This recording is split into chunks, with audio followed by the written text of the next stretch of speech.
all right, beautiful. And yeah, I'll hand it over to Alex. Take it away. Yeah, thank you, Nathan. Yeah, thank you all for coming. So as kind of part of this kind of applied methodology bit, I'm going to talk about one kind of tool we can use in philosophy, thought experiments, how they work, in what context we might use them, and some of the issues we might have when using them. So just a kind of brief roadmap, get it into some of the previous lectures, what are thought experiments, and then 3 problems that we might face with them. Okay, so as you will remember from the 3rd lecture, there was a lot of talk about kind of how do we decide between theories and philosophy, right? We've got 2 competing theories, which one should we go for? And there were various kind of ways of deciding offered. So one was kind of adherence to common sense. Another one was, well, maybe one theory fits better with empirical data. It's more empirically adequate. Another one is kind of systematicity. So maybe a theory explains a lot of things across a lot of different domains rather than just being kind of focused on one particular area. We also saw a kind of theoretical posit. So if one theory posits a bunch of metaphysical stuff that the other one doesn't, maybe we should prefer the one that doesn't. Explanatory power, the same. If one theory explains stuff better, that's a reason to prefer it. And so we've got all these kind of different ways of deciding between theories. And this is quite like what we face in science, right? How do we decide between scientific theories? And there, the way that we do it is with the fit of the theory with empirical data. We go out into the world, we do some tests, we get some data, and we want a theory that fits the data, right? That fits and maybe even explains data. And so we use scientific experiments to produce that data. Well, by analogy, we can do a very similar thing with thought experiments. Right, so just as in science, we'll go out into the world and gather some data through experiments, and we'll test our theories against them. Those experiments function in the same way in philosophy, right? So we can pose a thought experiment, get some data about what we think about morality, justice, ethics, and so on, and fit our theories around that.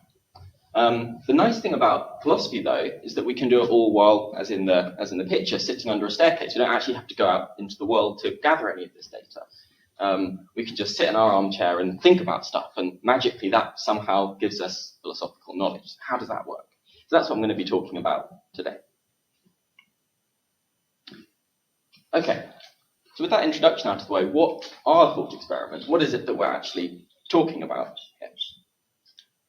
So I think at a very simple level, they're kind of prompts for the imagination. They're a little bit like literary fictions in the sense that they're kind of very short, kind of abridged scenarios that are written down, you read them, and you imagine a scenario. I suppose the thing about thought experiments that makes them philosophically interesting is that somehow these scenarios are philosophically significant, right? There's some consequences for philosophical theories, they raise interesting questions, and so on.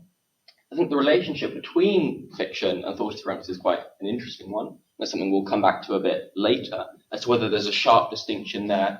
Are thought experiments really just kind of, are they a subcategory of fiction? Are they doing different things and so on? I think some quite interesting questions around how we respond to each of them.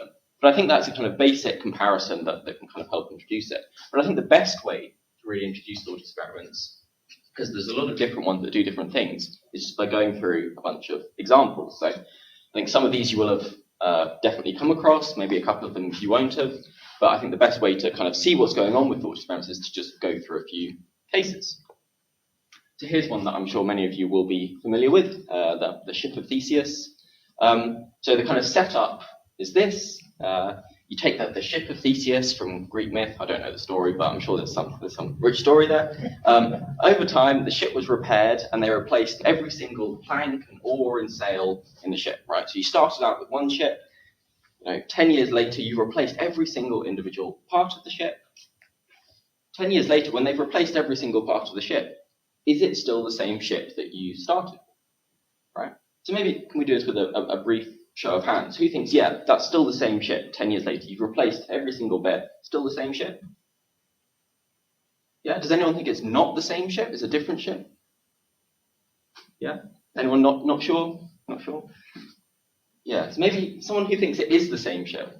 Why do you think it's the same ship? Well, First, it's done over time. It's not replaced instantly. It's not completely discarded. And the meaning of the ship is assessed to the new parts as well.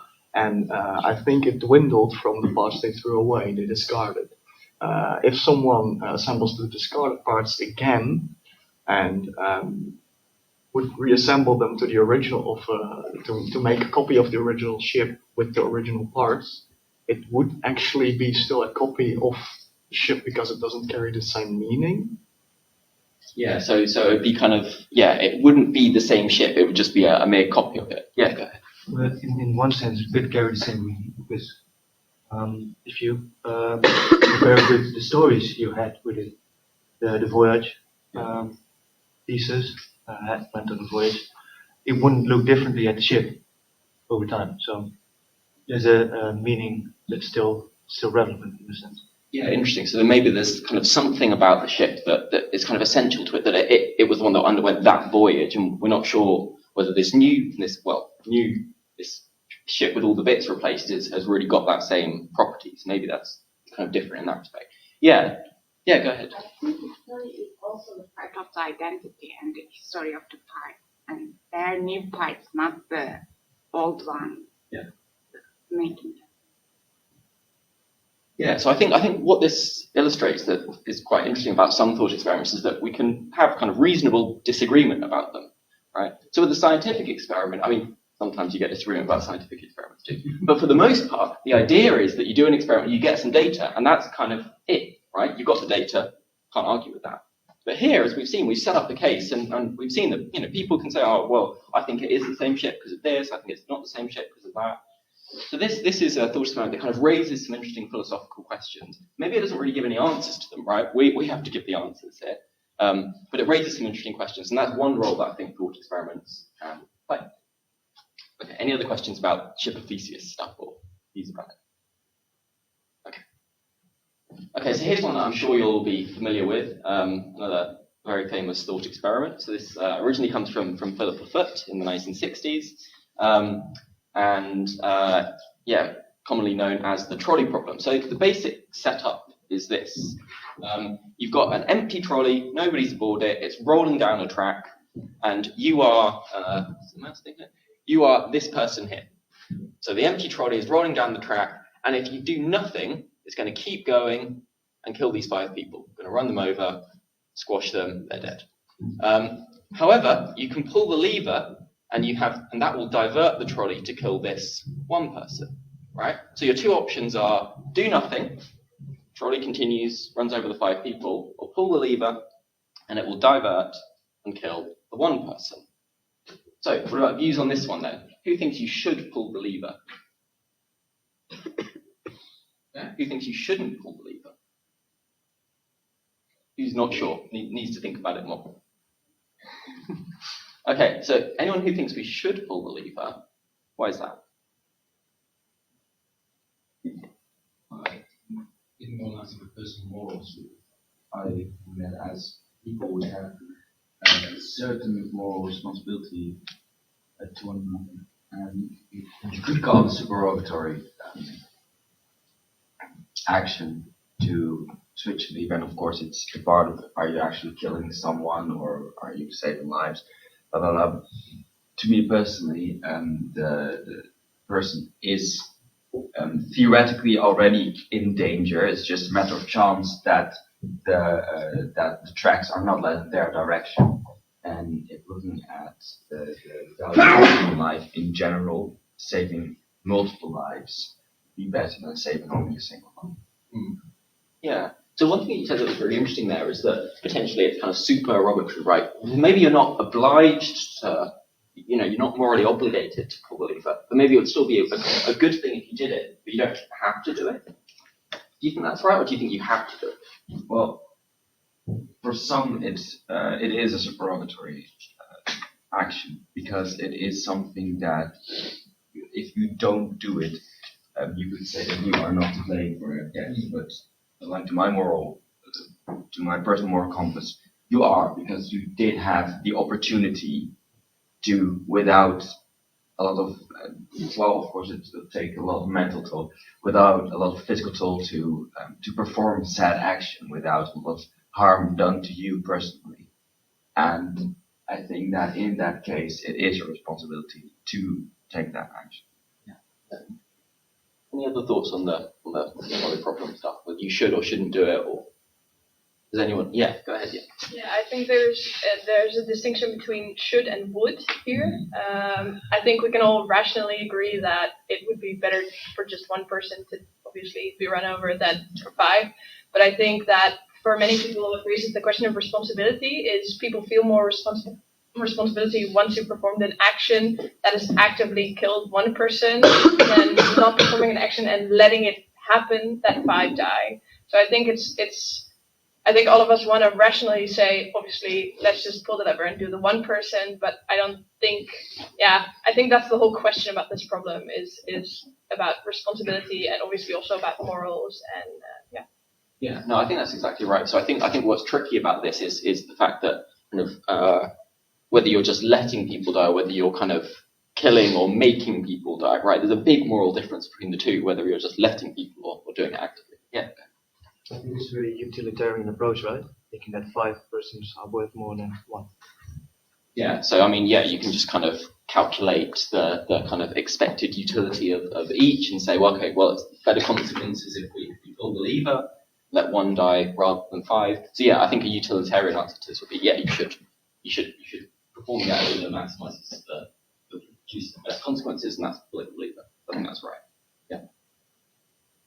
Okay, so this is a thought experiment that rather than just with Theseus's ship, right, we saw that it kind of raised some interesting questions. It didn't really give us any answers. We had to do the work.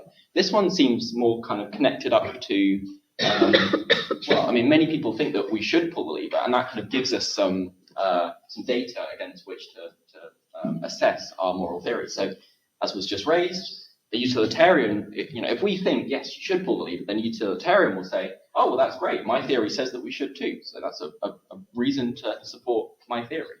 If you have a moral theory that says we shouldn't pull the lever, you might think that's a problem for the moral theory.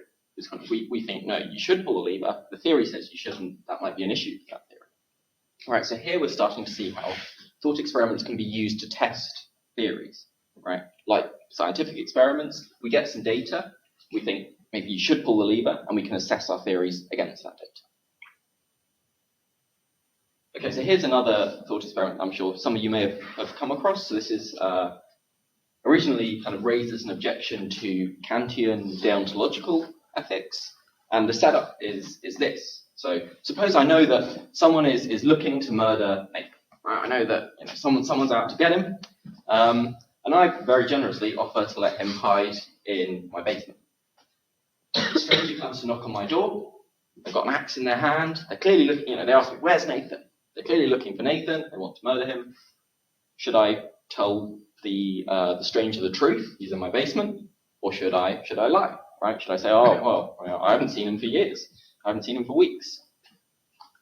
So again, different moral theories will say different things. But I think many of us initially have the intuition that you should lie in this case. I don't know. I mean, do people agree that we should lie in this case, or does anyone think no, you shouldn't lie to the stranger? Depends what that Nathan do. You're next. I'll help. But yeah, we're all agreed you should lie, right? Right. Okay. And so this looks like a massive problem for a moral theory like Kant's that says you should never lie, right? So Kant and his deontological ethical theory says never lie. Why? Well, lying is not an action that you can kind of universalize in the right way. If everyone lied, then the notion of lying would become incoherent. And for Kant, that's enough to say that an action is wrong if you can't universalize it in this way. And so this kind of functions as what philosophers sometimes call a reductio ad absurdum of Kant's theory, right? So you say, okay, so assume that Kant's theory is true. If Kant's theory is true, then we should never lie. But here in this case, clearly we should lie, right? So that just shows that Kant's theory has been kind of reduced to an absurd conclusion, that we shouldn't lie even to the stranger looking to murder Nathan. And so this is a reason to potentially reject Kant's theory. Of course, there's much more to be said here. This isn't a an ethics lecture. There's much more to go into. Oh, well, maybe the Kantian can say that you could not lie, but say something misleading or something like that. There's much more to be said, but at least on the face of it, this looks like it presents a reason against Kant's theory. So again, Sorry, what was the reductio ad absurdum? What was that? Yeah, so the idea is that what you do is if you have a theory, you assume that the theory, or you assume that something is true, so you assume the theory is true, and you show that if it's true, it leads to some really unpalatable, unwanted consequence, and that's a reason to reject the theory. So here, if we assume that Kant's theory is true, we get the conclusion that you shouldn't lie even to the stranger coming to murder Nathan. But we think, no, that's absurd. You should definitely lie to the stranger coming to murder Nathan, and so that's a reason to reject Kant's theory. Right. Cool. Okay, a couple more examples of thought experiments. I think, yeah, this one, then one more, and then we'll talk more about the kind of theory behind this. But this is maybe one that, I don't know, has anyone come across this one before? Chalmers on philosophical zombies? Is something anyone's, a couple of nods? Okay, so this is a thought experiment about, in philosophy of mind, about consciousness, basically. And there's kind of a debate in philosophy of mind about whether consciousness is something physical or whether it can be reduced to something physical or not, right? Does the way that, does our kind of experience depend solely on physical stuff in the brain or not? And Chalmers gives this thought experiment about philosophical zombies. So the basic setup of this is that a zombie is meant to be someone who is physically identical to me, but lacks conscious experience. So imagine a physical duplicate of me who experiences something different. So if I feel pain, or if I look out the window and I see green, the zombie also looks out the window, but they have no experience of green, right?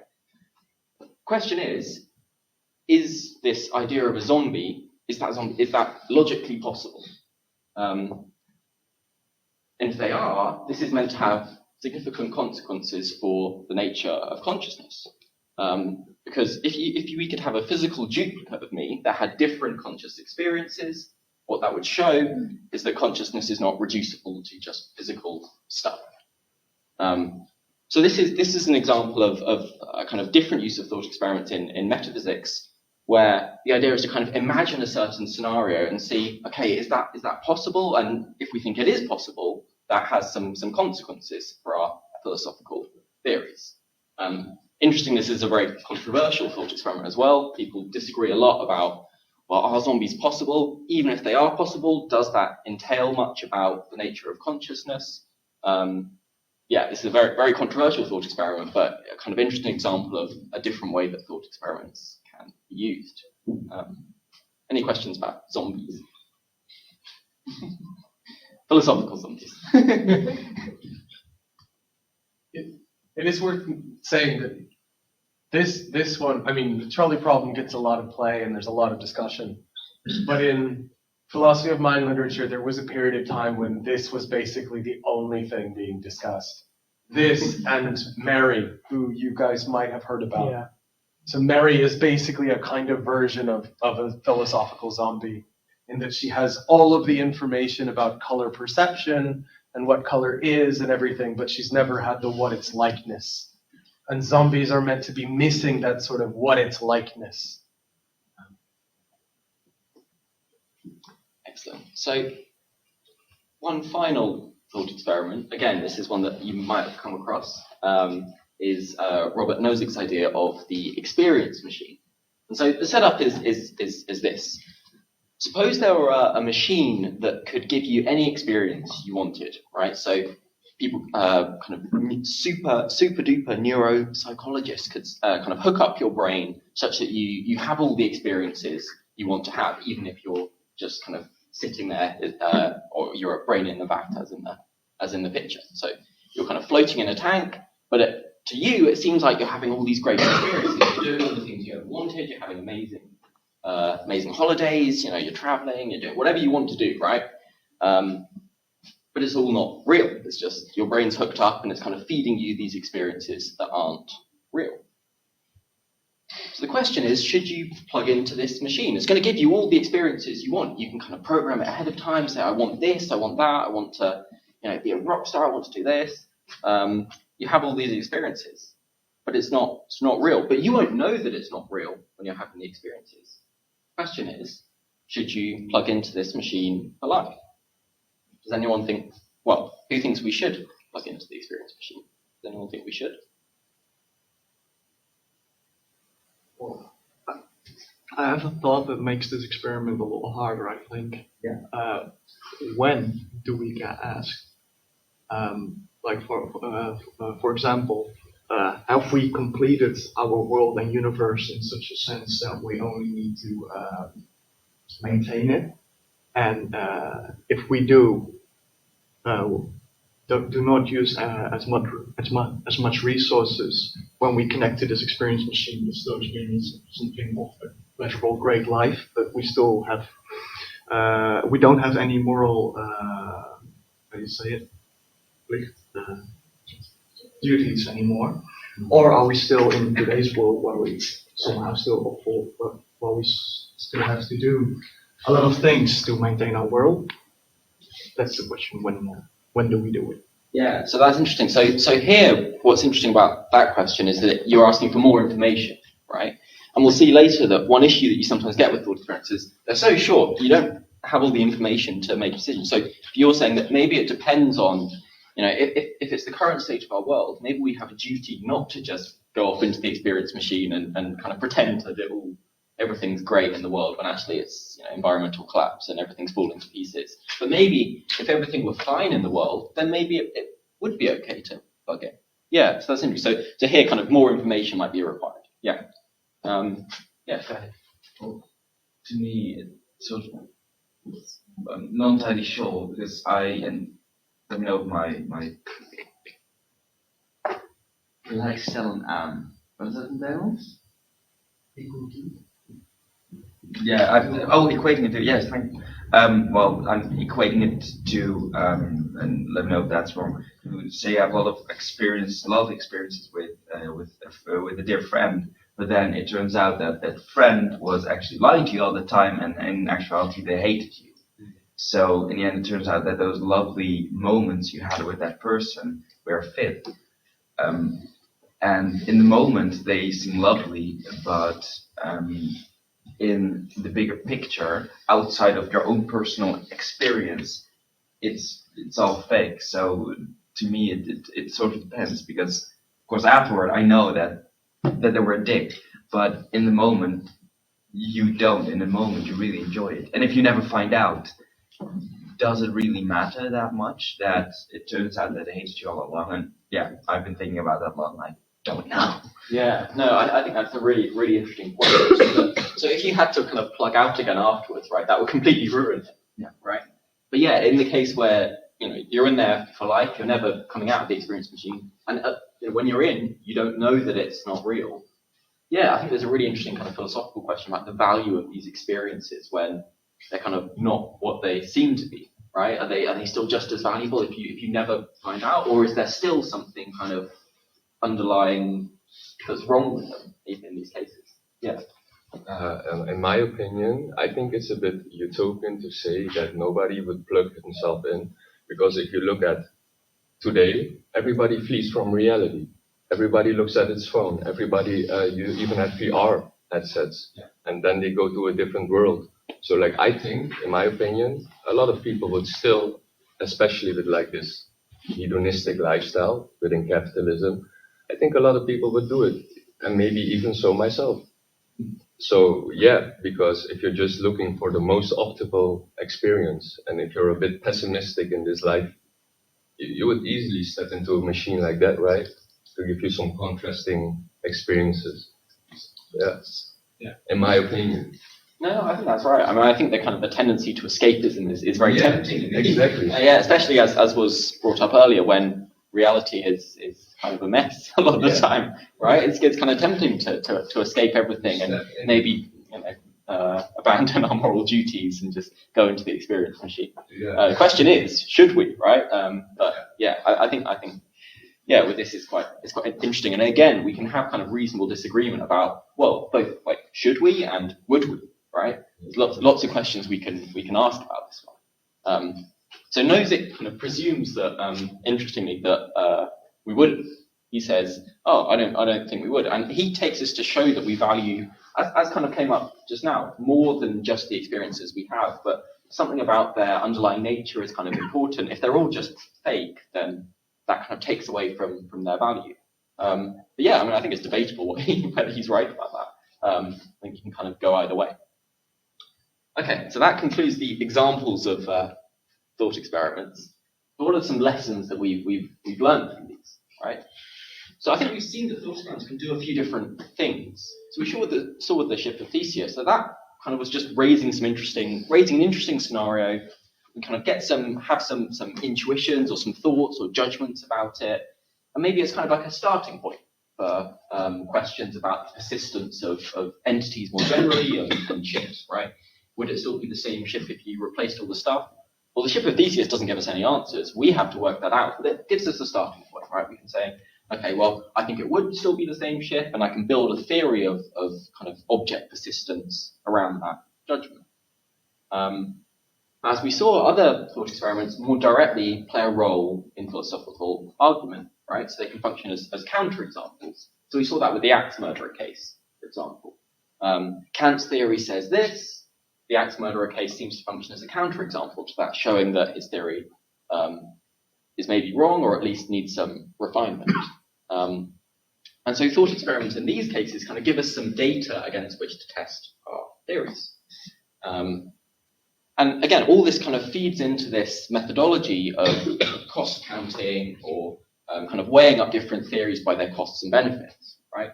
So, one theory accords really well with what we'd want to say about this type of case and maybe this other type of case, and that's a good thing for the theory, and maybe that's a reason to accept it. Another theory, gets things wrong about this kind of case and this other kind of case, and that's a reason to reject it. We can use thought experiments to do this kind of cost counting and work out which theories we want to accept. Okay, so I'm going to go through in the rest of this lecture 3 problems with thought experiments. I think maybe I'll do the first one, then we'll take a short break. But the first problem is this problem of variation in judgments. And we've already kind of seen this a little bit through talking about this, that we can have reasonable disagreement about, well, we had it about the experience machine, we had it about the trolley problem, or we could have it about the trolley problem, ship of Theseus again. We have variance in how people respond to thought experiments. Maybe that potentially undermines how useful they are if we can't agree as to what to do. So this isn't an issue for some thought experiments where our judgments are pretty robust and everyone agrees that you should lie to the axe murderer who's coming to murder Nathan, right? That wasn't a problem there. But for some of these other thought experiments, whether the ship is still the same, whether you ought to pull the lever in the trolley problem, whether zombies are logically possible, there'd be a lot of debate about this. And if there's lots of debate about this, like how are we going to use these thought experiments to get us any philosophical conclusions? Again, unlike in science where you just get the data, and that's the data, and then you fit your theories around it, here we're not really sure whether we've got data or not, because some people say that they think this about the trolley problem, and other people say that they think something else about it. How do we know kind of what to place kind of value on? And interestingly, there's been a lot of quite interesting work in this kind of new movement or area of philosophy that goes by the name of experimental philosophy. So here, what people do is they kind of give people a bunch of thought experiments and kind of keep count of how they respond to them. So you'll give people the trolley problem, and you'll see what they say, and you'll see, okay, well, 77 people say this, and some other people say that, and so on. Interestingly, one thing that has been found in this kind of discipline of experimental philosophy is that there can be significant cross-cultural variation in responses to thought experiments. So one area in which this is kind of particularly pronounced is the philosophy of language. This is kind of unsurprising because different cultures have very different languages and linguistic structures, and so there's going to be variation in how kind of people think language works in various cases. So just one example is whether if I use a name or a term and I'm completely wrong about who I think it refers to, does it still refer to them? So maybe if I can make it concrete with an example. So if I say the Vikings, and all I believe about Vikings is that they were the people who wore horned helmets, right? That's all I know about Vikings. Well, in fact, that's a common misconception, right? Vikings didn't wear horned helmets. That just came about because of some Wagner opera in the 1800s. The Vikings didn't wear horned helmets. So do I still refer to the Vikings, even though I'm completely wrong about them? Or do I not refer to them? Yeah. But if you only know about them wearing horned helmets, how can you refer to them otherwise? What do you mean? Well, if you're talking about Vikings and you only know they wear horned helmets, or which is false, then how could you talk about them in any other way?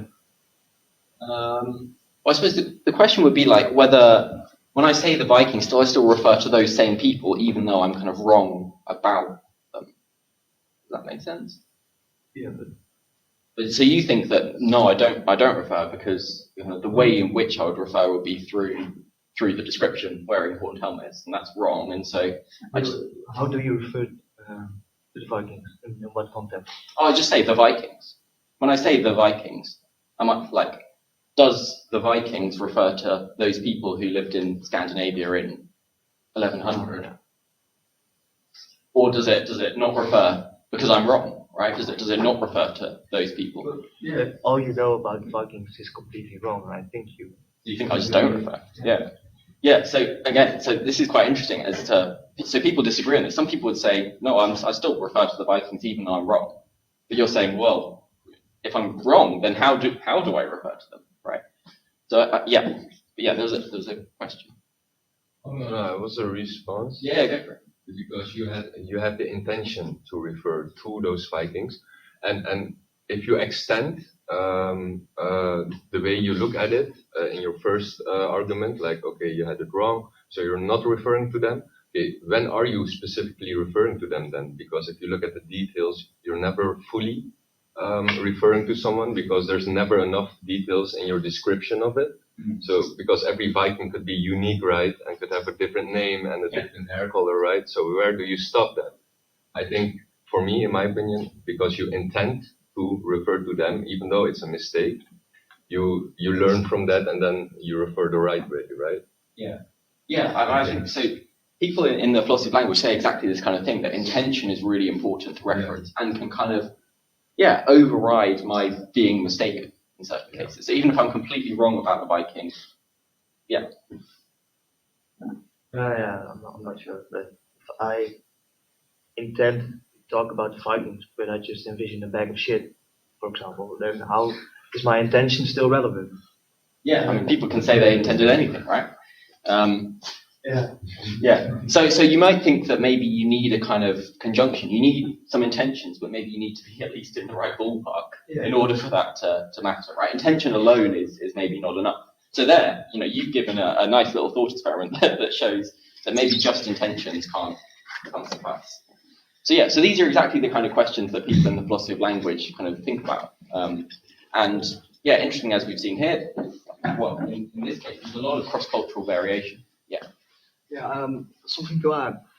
For example, if I refer to Robert Young all my life as Bram, he will actually never be Bram, even though I am convinced he is, but he will never be. So I beg to differ from that opinion that you can't refer to Vikings if you've got a complete, you use the word, but it's a total different meaning to that. So sorry. So in the case of the Vikings, do you think that I do refer to them, or no? Because you think of something, you name something a Viking, which totally isn't a Viking, and others in the conversation might think you know what it is, but you simply do not. And until someone shows me that, hey, that guy is actually Robert Young, and this guy, which you never saw before, this is Bram, then I would be like, okay, but until then, I can't refer to something that I have a completely different understanding of, right? Yeah, I mean, I think, well, I don't know. I think in some cases you can kind of borrow your reference from other people, such that you can have no idea about the. So here's like imagine a kind of theoretical element, some like hyperspecific chemical compound, right? And some physicist starts telling me about it. And I start talking about, I don't know, sodochlorofluoride or something. I've got like no idea what this means, right? I've got literally no clue. I could be completely wrong. Maybe I think it's something and the physicist like tells me I'm completely wrong. But I've kind of borrowed my reference from someone else. So maybe in some of these cases you can kind of borrow reference from other people such that even if I'm completely clueless or completely mistaken, maybe I'm still referring to the right thing. But maybe I'm not, right? I mean, open question. Maybe I'm just not talking about that element at all. I'm just talking about something else. But yeah, I mean, again, these are the kinds of like debates that people in the philosophy of language have. And it's through these kinds of examples that they kind of refine and test their theories, right? They say, okay, well, imagine a scenario where I was completely wrong about this. We'd want to say this. And so a theory should kind of give that, should say that that's the right judgment. But yeah, a lot of kind of interesting questions, I think, to raise about this. And yeah, but what's really tricky about this in the philosophy of language is that, yeah, people from different cultures disagree, right? So I think typically people in Western cultures when they're tested, tend to think that you still can refer, or like the majority of people think you can refer even when you're completely wrong about the thing. Not everyone, and it's still very debated. But yeah. Okay. Do we have examples of people being completely wrong about things in these kind of discussion? So Americans. Yeah, I mean, I think sometimes you have, examples of like specific things where people just associate one thing with a person, and they didn't actually do it. Yeah. I mean, so there's a famous case about Madagascar. Oh yeah. So we use it to pick the island that's off the east coast of Africa. But it was originally used to name the region of Africa that's on the mainland across from the island. But English speakers came along and they used the name thinking that it was referring to the island and kept beating it. And then eventually it kind of came to be used to pick out the island. But strictly speaking, if we follow this sort of what the original denotation was, they're all wrong. So if we say Madagascar is an island, that should be false. Which is weird, because of course that's like, if you were taught about this place, you'll say, it's an island, there's a bunch of lemurs there, these kinds of things, right? So that's a neat case, a very clear, explicit instance where use came separate from what the original kind of denoted thing was. And there's other kind of examples, but that's a really neat, clear one where so many English speakers will use this name and they're entirely wrong, in some sense of it, entirely wrong. Yeah, because it seems not entirely as strict as this, because this is just Vikings, horse helmets, all I know, that's wrong. But it seems that the Madagascar example is a little bit more complex, right? But note again, what we're really trying to do with this kind of example is to highlight that there's a potential for disagreement here. Yeah. That's really all that matters. So if we want to nuance it, totally. But importantly is that we can see that there's a gap. That some people are going to say, in these kinds of cases, Vikings still denotes you're just making a mistake. Or, no, it doesn't denote, and it picks out the group that you think it does, and then you're off and running. Yeah. That's really the kind of thing to get at here, right? The particular example isn't the important thing, it's to see the gap. Yeah. Also, because I'm sure that this applies, in Portuguese, the Portuguese word for the Netherlands is Holanda. And that does not refer to the Netherlands, it refers to a specific region part of the Netherlands. Exactly. Yeah, we do the same However, when we say Holland in the UK. Yeah, exactly. So does that apply as well? Because they denote Hollanda as the entirety of Netherlands, even though it's just a region. However, they are still convinced they are referring to the full thing, even though they are technically referring to only part of it. Yeah, exactly. Like you get all these tricky questions. Like Nathan and I went to a Dutch football game recently, right? Dutch national team play, and they were chanting Holland, and I was like, Wait, but I thought Holland was wrong. I thought I was meant to say the Netherlands. So yeah, I don't know. But it's tricky in these cases, right? Like, which is what refers to what? Does Holland refer to the whole country? Because everyone in England certainly thinks it does. Well, maybe not, right? Maybe it refers to a specific region. Same in Portuguese, right? You get these tricky questions about whose opinion matters in determining the reference, especially with countries, right? It's very tricky. Like Turkey recently said they want to be called Turkey rather than Turkey. I mean, we just shift the word. It's tricky to know kind of what words refer to what and which words to use in these cases. So yeah, I suppose the lesson from these kinds of examples where we have this disagreement is that we can't rely on thought experiments so much when people are going to disagree so much about them, right? If we give thought experiments and every time just we have some people saying that no, this is the right thing to say, and other people saying no, this is the right thing to say, well then how are we going to draw any philosophical conclusions from them? And so, as the philosopher Derek Parfit puts it, maybe thought experiments don't show us kind of what the truth is in any sense, but just what we believe, what we think, right? Maybe there's not much reason to think that just what we think about something initially is of much philosophical weight. If we're trying to get to the nature of mind or morality or metaphysics, well, why does what we initially think about something hold any argumentative weight? Okay, so one upshot from this is that if we want to use thought experiments, we want to be quite careful to use ones that are going to have this kind of generality in judgments. We're going to face issues if we use thought experiments that, well, everyone's going to disagree about. The problem is that there's always going to be some people who disagree, right? We're never going to be able to find a thought, there's always someone who will say, oh, well, I think that actually this. We're never going to be able to find a thought experiment that's absolutely universal in judgments. So how general do we need our kind of judgments about thought experiments to be? I think that's an open question, right? I think it's very hard to know where the boundary is. Another quite interesting question that I think is kind of worth thinking about is, well, whose judgments about thought experiments matter, right? So is it just everyone? Is it complete equality? Someone who's never studied philosophy versus a philosophy professor, do each of their kind of opinions or judgments about thought experiments hold the same weight? Or should we kind of privilege the opinions of the so-called experts in this case, right? When we're kind of weighting intuitions about thought experiments, whose opinions are kind of more valuable? Who do we listen more to in these cases? I suppose another quite interesting question about thought experiments is at what point we take our opinions, right? So when I gave some of these thought experiments, some people immediately were like, okay, well, yes, obviously you should do this. Other people say, okay, you need to think about it for a bit longer.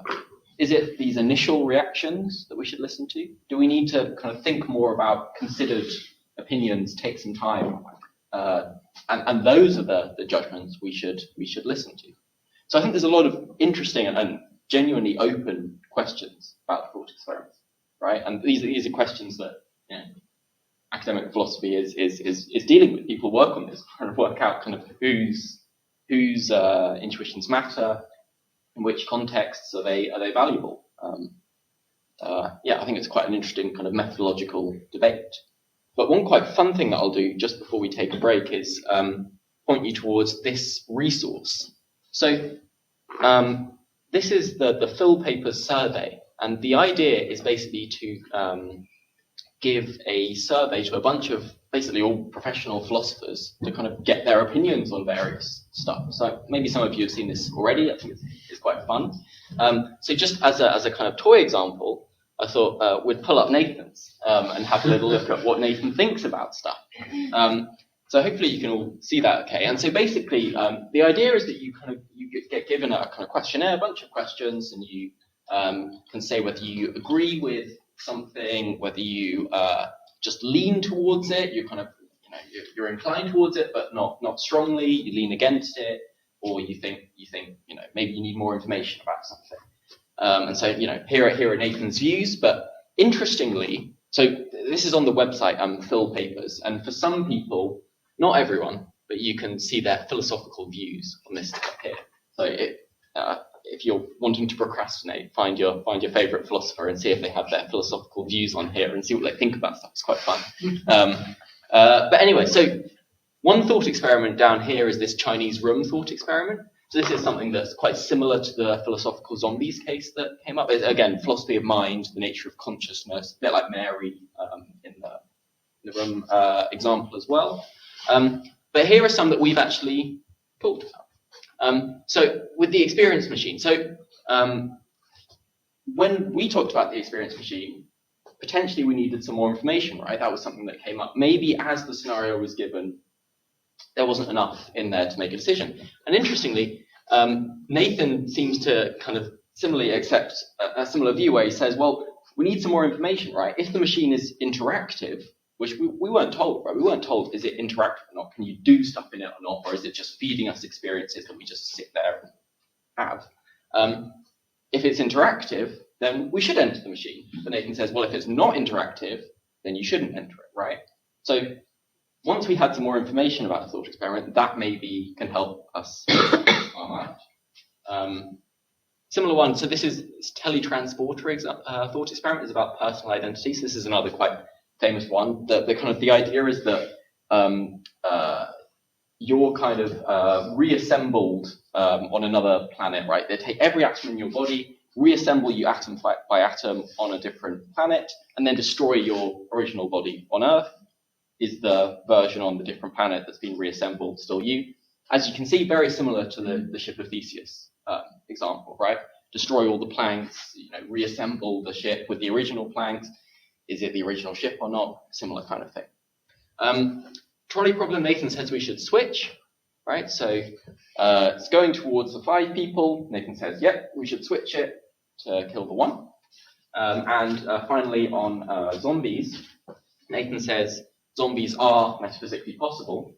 But as we saw in the case of zombies, there's a lot of disagreement as to, well, does the fact that they're metaphysically possible entail conclusions about consciousness? There's still plenty of stuff that we can debate about there, but at least on the initial point, Nathan says, yeah, possible.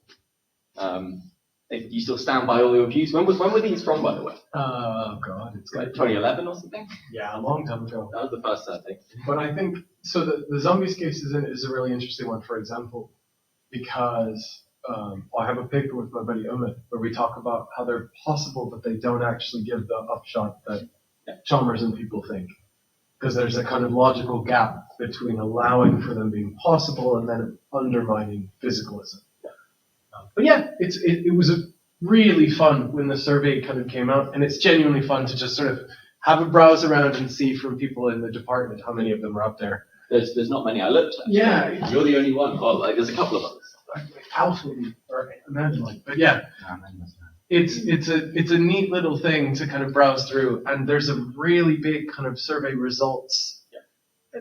How much weight to put on it is something interesting, but it drives home again the general point of like there's a lot of disagreement here about these thought experiment cases. So yeah, in the break if you're bored, have a look at it. It's quite fun to see what philosophers think about all these issues. Right, okay, let's take a 5-10 minute break and then reconvene.